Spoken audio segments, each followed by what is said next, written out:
You're watching WMAR 2 News. I'm Kelly Swoop, and here's a look at some of our top stories. Friday marks what may be an end to the Adnan Syed case.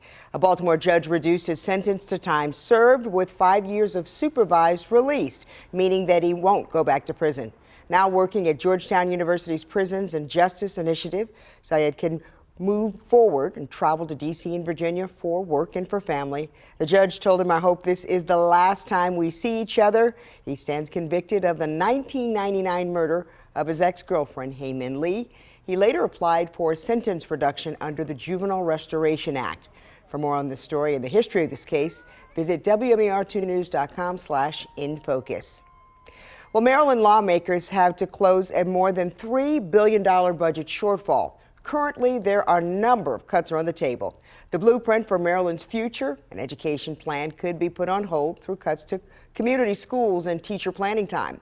Maryland's Department of Health could see cuts to the Developmental Disabilities Program. Higher education funding also sees cuts. The state will also pause contributions to the Rainy Day Fund, though it is funded above what is required by law. In the Tax and Fee Department, a new 75-cent tax on deliveries, higher taxes for incomes over $500,000. A sugary drink tax of 2 cents per ounce has been proposed, and the state could also add a 2.5% tax on business-to-business services. All of these things are being referred to as a menu for lawmakers. The last place we want to be is dealing with new revenues. It should be the last option on the table. Maryland will get a clear picture of how to deal with this budget when the federal government passes its budget bill. The state relies on about $20 billion in funding from the feds.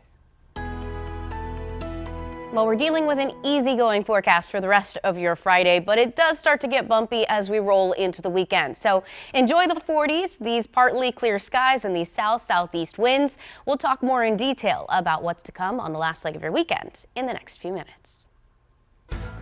Stick with us online at WMAR2news.com for updates on top stories and breaking news. Also for news and weather while you're on the go, download the WMAR2 News app in the App Store.